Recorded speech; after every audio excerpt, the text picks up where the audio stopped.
Hello friends, welcome back to the next session of economics. आज हम third method जो है वो कंप्लीट करने वाले हैं, that is expenditure method of measuring national income. हमने फर्स्ट दो मेथड जो है वो हमने ऑलरेडी कंप्लीट कर लिए हैं। इनकम मेथड हमने लास्ट सेशन में कंप्लीट किया था, जिसमें बात की थी कि इनकम ऑफ द नेशन जो होता है that will be sum up, है ना, ऐड कर देते हैं हम। फिर वो रेंट का इनकम हो, वो वेजेस के फॉर्म में हो, वो इंटरेस्ट के फॉर्म में हो, या वो प्रॉफिट के फॉर्म में हो, है ना। एक नया कैटेगरी बनाया था हमने, मिक्स इनकम, जिसमें आप बाइफरकेट नहीं कर पाते उसको हमने मिक्स इनकम नाम दे दिया है। ओके, एंड फॉरेन का इनकम जो होता है उसको आप ऐड करते हो तो आपको क्या मिलेगा, नेशनल इनकम मिलेगा। कुछ बातें आपको जो याद रखनी थी वहाँ पे, जो हमने बात की थी कि क्या क्या चीज आपको 5 पॉइंट देखे थे हमने, जो आपको इग्नोर करना है, ऐड नहीं करना है। एंड दो बातें देखी थी जो आपको ऐड करना है, याद रखिए, राइट। तो आपने अगर वो प्रिकॉशंस ध्यान से पढ़ लिए होंगे तो उसमें से लगभग मैक्सिमम जो प्रिकॉशंस है वो यहाँ पे रिपीट होंगे। लॉजिक एक ही है कि एक आदमी का इनकम जो होता है वो दूसरे का खर्चा होता है, राइट। तो आप अगर इनकम में ऐड नहीं कर रहे हो तो आपको खर्चे में भी ऐड नहीं करना है, राइट। बिकॉज आपने इनकम में ऐड नहीं किया तो दूसरे के खर्चे में अगर ऐड कर दिया नेशनल इनकम में तो फिर खर्चा ज्यादा दिखेगा ना आपको, समझ आपको, तो नेशनल इनकम ज्यादा दिखेगा उससे। तो सिंपल है।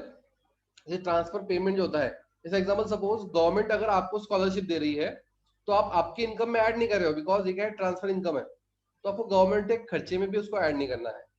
सिंपल लॉजिक है, समझते हैं आपको चीज। तो इसी तरह से जैसे आप शेयर्स के बाइंग एंड सेलिंग की हमने बात की ना, तो आप जब सेलिंग शेयर आप जब सेल करके आपको प्रॉफिट हो रहा है तो आपको ऐड नहीं करना है। वैसे ही आप जब उसका शेयर परचेज करने के लिए आप जब पेमेंट कर रहे हो वो भी आपको नेशनल इनकम में ऐड नहीं करना है। Getting my point. तो इसी तरह से एक सेकेंड, इसी तरह से आपको क्या करना है, इनकम एक्सपेंडिचर मेथड को समझना है। इनकम में आपने इनकम ऐड किया था पूरी इकोनॉमी के लोग जो है उनका। यहाँ पे एक्सपेंडिचर मेथड आज हम जो पढ़ने वाले हैं उसमें आपको समझना है कि पूरे इकोनॉमी के अंदर जो लोग हैं उनका आप एक्सपेंडिचर जो है उसको ऐड करते हो। इकोनॉमी में जितने भी लोग हैं इंक्लूडिंग गवर्नमेंट, क्या होता है, उनका जो खर्चा होता है उसको आप क्या करते हो, ऐड करते हो। तो you will get national income, because one man's income is another man's expense. ये सिंपल रूल है, पता आपको। एक आदमी का इनकम दूसरे का खर्चा होता है। आप इनकम को ऐड करो एक साइड में, एक मेथड वो है। दूसरा मेथड ये आपको बता रहा है कि आप खर्चे को ऐड कर दो। आप जब खर्चे को ऐड करते हो तो आपको नेशनल इनकम मिल जाएगा। आपको एक बार पहले बता देता हूँ मैं कि जो मेथड है इक्विटी मेथड, इसको यूज बहुत रेयरली होता है। इसका यूज जो है it is rarely use in calculation of national income. हाँ, लेकिन मेथड है, आपको पढ़ना है। आप बोलेंगे सर रेयरली यूज पढ़ना क्यों है, ऐसा नहीं है। रेयरली यूज तो होता है, लेकिन आपको दिया है होता क्या है, मेथड को समझना है ना। प्रैक्टिकल एप्लीकेशन क्या उसका बहुत कम है। जनरली यूज कौन सा होता है, आउटपुट होता है एंड इनकम होता है। जो डेवलप कंट्री होती है जहाँ पे डेटा अवेलेबल होता है पूरा, वहां पे जनरली इनकम मेथड ज्यादा प्रेफरेबल होता है। जहाँ पे डेटा इतना अवेलेबल नहीं होता है वहां पे आप आउटपुट मेथड को यूज करते हो। या इंडिया की बात करें तो वहाँ पे कॉम्बिनेशन होता है, आउटपुट एंड इनकम का कॉम्बिनेशन यूज होता है। कुछ सेक्टर्स में आउटपुट यूज होता है, कुछ सेक्टर्स में इनकम मेथड को यूज किया जाता है। हाँ, लेकिन एक्सपेंडिचर मेथड जो है it is rarely use. Okay, तो लेकिन मेथड क्या है आपको समझना है। तो जैसा आपको बताया कि आप क्या करते हो, यहाँ पे इकोनॉमी में जो खर्चा होता है उसको आप ऐड करते हो, उसको आप सम अप करते हो। ओके, तो खर्चे में 3 कैटेगरी आपको करना है। और चौथा फॉरेन का इनकम होता है, तो उन कैटेगरी नहीं बोलेंगे, वो तो फॉरेन का इनकम है नेट। तो लेकिन 3 आपको कैटेगरी करना है। एक होता है सी, एक होता है आई, एक होता है जी।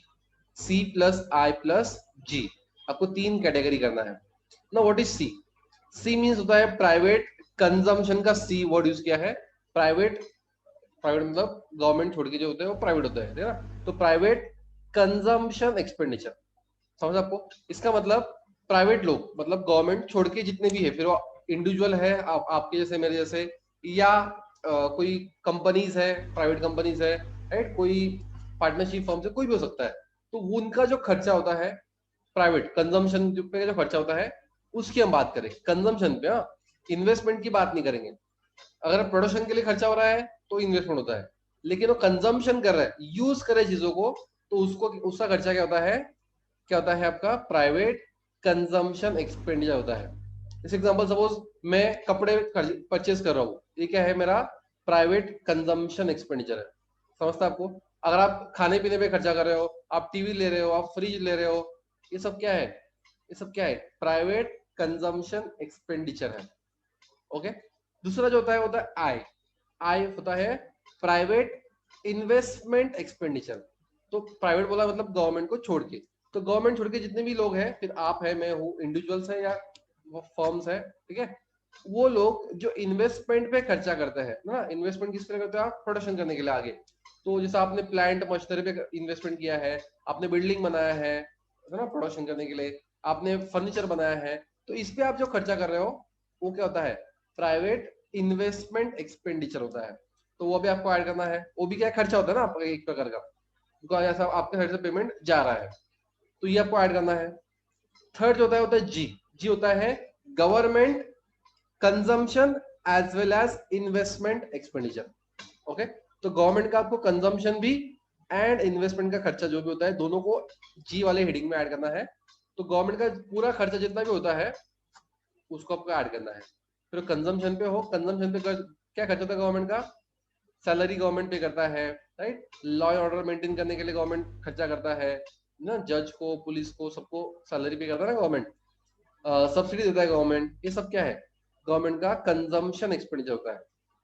और गवर्नमेंट का इन्वेस्टमेंट क्या होता है फिर, तो जैसे गवर्नमेंट रोड बनाता है, ब्रिज बनाता है, एक डैम बनाता है, या कोई रेलवे का कोई रेलवे ट्रैक बनाता है, ये सारी चीजें क्या है, ये गए गवर्नमेंट का इन्वेस्टमेंट एक्सपेंडिचर। ओके, तो वो जी वाले हेडिंग में आएगा। एंड अगला जो हेडिंग है एक्स माइनस है, मतलब पता कोई export minus import, and R minus P मतलब रिसीट माइनस पेमेंट।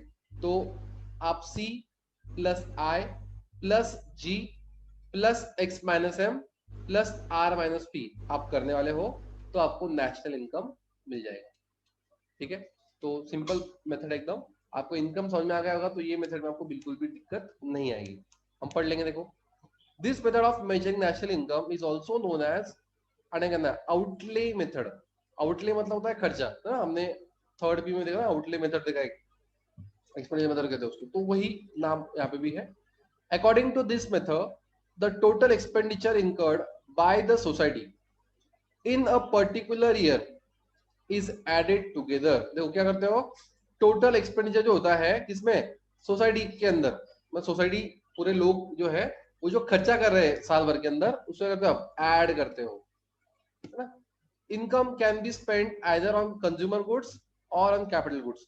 जैसे मैं कहता हूँ, अब जो खर्चा है एक तो आप कंज्यूमर गुड्स पे करोगे या आप कैपिटल गुड्स पे करोगे, बराबर है। Thus, we can get national income by summing up all the consumption expenditure and investment expenditure made by all individuals, firms, as well as the government of the country during a year. तो साल भर में फिर वो individual हो या firms हो या गवर्नमेंट हो, जिन्होंने भी कंजम्पशन पे किया होगा या इन्वेस्टमेंट पे खर्चा किया होगा, उन सबको करते हो आप सम अप करते हो, एड अप करते हो, एडिशन करते हो सबका, you will get the national income by expenditure method. Formula दिया आपको, देखो, the gross national product is found by adding up, GNP कैसे मिलेगा आपको, C plus I plus G plus X minus M minus plus R minus P, है ना। तो आपको सी मतलब मेरे को होता है ना प्राइवेट फाइनल कंजम्पशन एक्सपेंडिचर। और फाइनल वर्ड यूज क्यों किया है, बिकॉज आप जो खर्चा कर रहे हो रॉ मटेरियल पे या इंटरमीडिएरी गुड्स पे, वो आपको ऐड नहीं करना है। लॉजिक वही, डबल काउंटिंग को अवॉइड करने के लिए, है ना, इसलिए फाइनल वर्ड उन्होंने यूज किया है, आपको भी वर्ड यूज करना है। तो प्राइवेट फाइनल कंजम्पशन एक्सपेंडिचर, ठीक है, उसको हम सी कहेंगे, सी फॉर कंजम्पशन।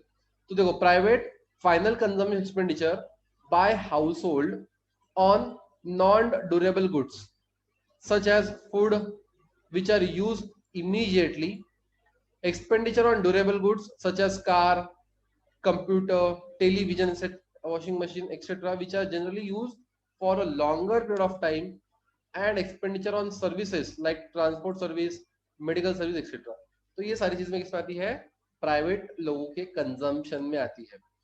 फिर वो ड्यूरेबल गुड्स के पे कंजम्पशन हो या वो नॉन ड्यूरेबल मतलब पेरिशेबल गुड्स पे हो, है ना, आप मिल्क ले रहे हो, आप फिश ले रहे हो, वेजिटेबल्स ले रहे हो, तो वो भी क्या आपका कंजम्पशन एक्सपेंडिचर है, वो नॉन ड्यूरेबल गुड्स पे है, उससे कोई फर्क नहीं पड़ता, लेकिन आपको उन्होंने बाइफरकेशन करके दिया है। या फिर ड्यूरेबल गुड्स पे हो, जैसे आप टीवी है, कार है, फ्रिज है, टेलीविजन है, टीवी, तो ये सब चीजों पे आप जो खर्चा कर रहे हो वो भी क्या है, ड्यूरेबल गुड्स पे है लेकिन वो कंजम्पशन ही है, समझता आपको? तो या सर्विसेज भी हो, ट्रांसपोर्ट सर्विस है, मेडिकल सर्विस है, राइट, सीए का सर्विस है, टीचिंग का सर्विस है, सब क्या है? कंजम्पशन एक्सपेंडिचर है। Okay, clear? सेकंड सी हो गया आपका। फिर I, gross domestic private investment expenditure, gross domestic private investment expenditure. So I for investment, it refers to the expenditure made by the private businessmen on replacement, renewals and new investment. आप आपके existing कोई business है उसको आप replace कर रहे हो, नया मशीनरी ला रहे हो, राइट, नया बिल्डिंग बना रहे हो, रिप्लेस कर रहे हो। रिप्लेस करना मतलब क्या होता है कि ऑलरेडी एग्जिस्टिंग है उसको आप नया कर रहे हो, है ना, मतलब कह रहे हो उसके उसके जगह पे दूसरा ला रहे हो, उसे कहते हैं रिप्लेस करना। हाँ, रिप्लेस मतलब क्या होता है? एक की जगह पे दूसरा लेके आना, रिप्लेस कहते हैं उसको। रिन्यूअल मतलब क्या होता है? रिन्यू करना, मतलब थोड़े बहुत चेंजेस करना उसमें ना, तो रिन्यू करना। या न्यू इन्वेस्टमेंट, या कुछ नया इन्वेस्टमेंट कर लेना, वो जो है उसमें जो किस आता है? प्राइवेट इन्वेस्टमेंट इसमें जाएगा। आप नया कोई प्लांट चालू कर रहे हो, नया कोई आप बिजनेस चालू कर रहे हो, राइट, तो उसके लिए आप नया पूरा सेटअप कर रहे हो, मशीनरी इन्वेस्टमेंट पूरा की पूरा, तो वो क्या आएगा? न्यू इन्वेस्टमेंट में आएगा।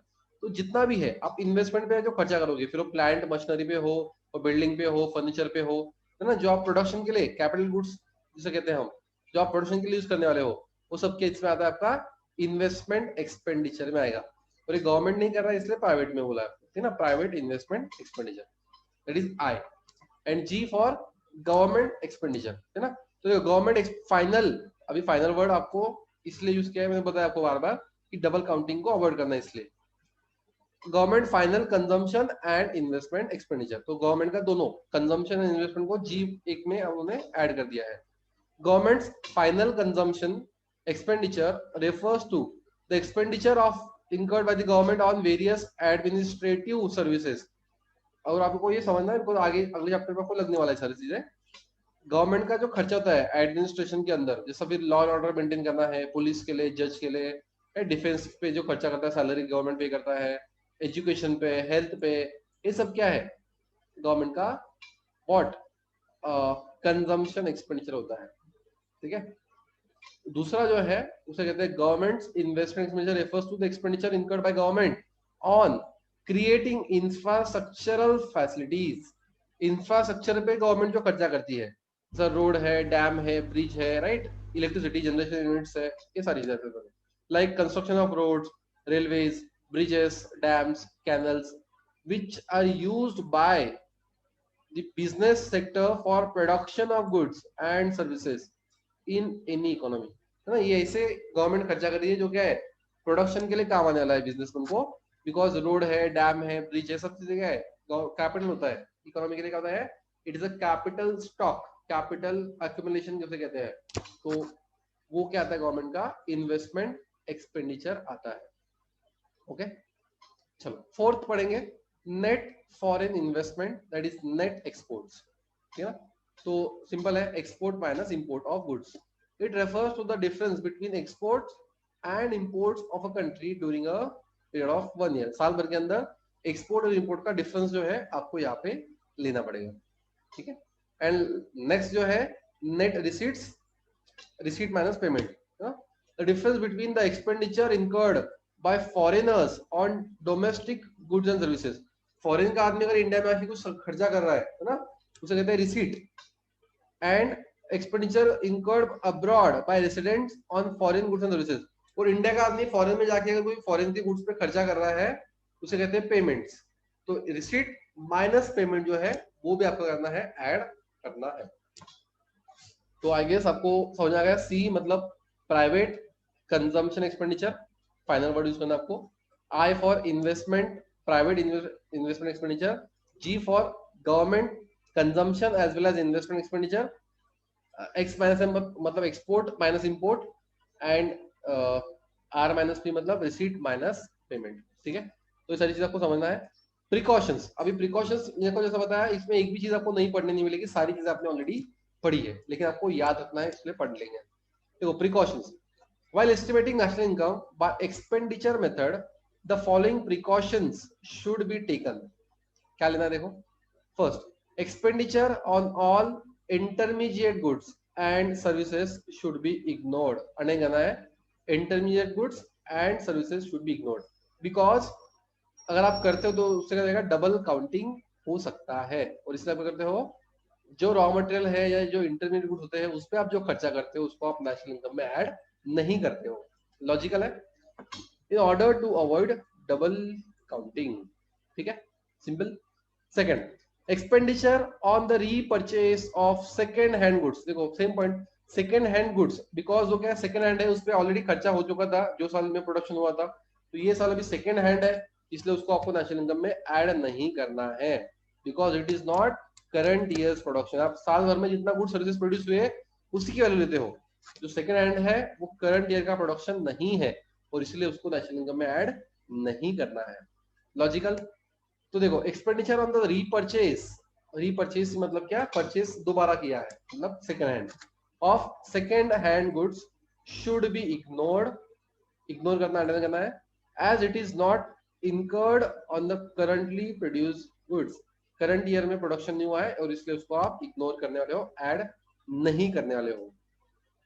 Next, expenditure on transfer payments. आ गया पॉइंट रिपीट, इनकम में देखा था हमने कि ट्रांसफर पेमेंट जो होता है तो वो आपको ऐड नहीं करना है because it is not adding anything to the production in the economy. Okay, such like scholarship, old age pension, unemployment allowance etcetera should be ignore. Logic आपको रीजन बताया मैंने, because it does not amount anything, it does not contribute anything in the production. Okay, next जो है 4 point देखो same, expenditure on the repurchase of financial assets such as shares, bonds, debentures etcetera should not be included. Income है ना हमने, because company issue नहीं कर रहे आपको, आप अगर आपस में स्टॉक एक्सचेंज पे आप क्या कर रहे हो, परचेज सेल कर रहे हो है ना, तो वहां पे आपको, आप जब बाय सेल कर रहे हो स्टॉक एक्सचेंज के ऊपर शेयर, डिबेंचर, बॉन्ड जो भी है, तो वो जो है उससे प्रोडक्शन में कोई फर्क नहीं पड़ रहा है, इसलिए आपको नेशनल इनकम में वो भी ऐड नहीं करना है. As such transactions do not add to the flow of goods and service because इससे प्रोडक्शन जो है गुड्स सर्विस का उसमें कोई फर्क नहीं पड़ रहा है, कुछ एडिशन नहीं हो रहा है और इसीलिए आपको उसको भी इग्नोर करना है. नेक्स्ट, फिफ्थ एंड सेवेंथ साथ में पढ़ेंगे. देखो, indirect taxes should be deducted and subsidies should be added. The same logic which we have discussed in the first method कि यहाँ पे आप एक्सपेंडिचर जब कर रहे हो, एक्सपेंडिचर जब आपने मार्केट प्राइस पे किया होगा, एक्सपेंडिचर आपने मार्केट प्राइस पे किया होगा, राइट, बिकॉज आप जब कोई भी गुड्स खरीदी करते हो तो उस पर इनडायरेक्ट टैक्सेस ऑलरेडी इंक्लूडेड होते हैं. तो आपको जो गुड्स मिलते होते हैं एमआरपी मिलते हैं. MRP is what, maximum retail price, and उस पर लिखा होता है कि it includes including all taxes. मतलब क्या, इसमें इनडायरेक्ट टैक्सेस जो है, जीएसटी अभी जो है वो ऑलरेडी इंक्लूडेड होता है, राइट.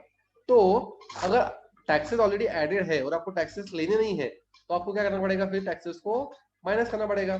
आपने खर्चे को ऐड किया, एग्जांपल सपोज आपने कोई गुड्स पे 110 रुपए खर्चा किया है, आपने क्या किया, एक चीज आपने 110 में लिया है, 110 रुपीज में आपने लिया है, लेकिन 10 रुपए जो हो गया है टैक्सेस है, उसके टैक्सेस है, तो ये 10 रुपए जो किसके जाने वाले, गवर्नमेंट के जाने वाले हैं, it will goes to government, right.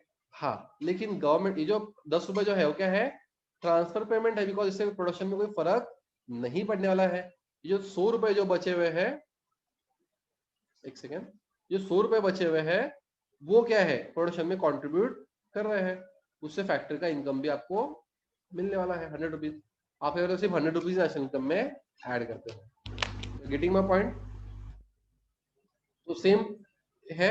और सेम वाइस वर्सा, अगर सब्सिडी रहा तो आप क्या करते हो, एमआरपी में से कम करते हो. तो अगर आपको फिर से इनकम पे जाना है ना, उसका कॉस्ट पे जाना है कि क्या उसकी वैल्यू है, तो आपको सब्सिडी को ऐड बैक करना पड़ेगा जो आपने ऑलरेडी डिडक्ट किया हुआ था. तो इसलिए फिफ्थ एंड सेवेंथ पॉइंट देखो आपने ध्यान दिया होगा, तो 3-4 प्रिकॉशन ऐसे हैं जो आपने आउटपुट में देखे थे और बाकी जो प्रिकॉशन ऐसे जो आपने इनकम में पढ़े. तो नया कुछ आपको पढ़ना नहीं है, लेकिन कौन से प्रिकॉशंस ध्यान रखने हैं, लॉजिकल है.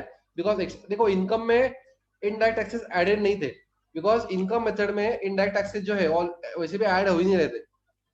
इनडायरेक्ट टैक्सेस ऐड हो ही नहीं रहे थे वैसे भी, इसलिए आपने उसको माइनस करने की बात वहां पे नहीं की थी। लेकिन खर्चे में वो ऐड हो रहा है, बिकॉज जब खर्चे जब करते हो आपके आपके जेब से इनडायरेक्ट टैक्सेस भी जाने अनजाने में चला जाता है ना। आपको पता नहीं होता कि आप इनडायरेक्ट टैक्सेस पे कर रहे हो, लेकिन इसलिए नाम उसका इनडायरेक्ट टैक्सेस है, बिकॉज आपको पता ही नहीं होता कि आप टैक्स पे कर रहे हो।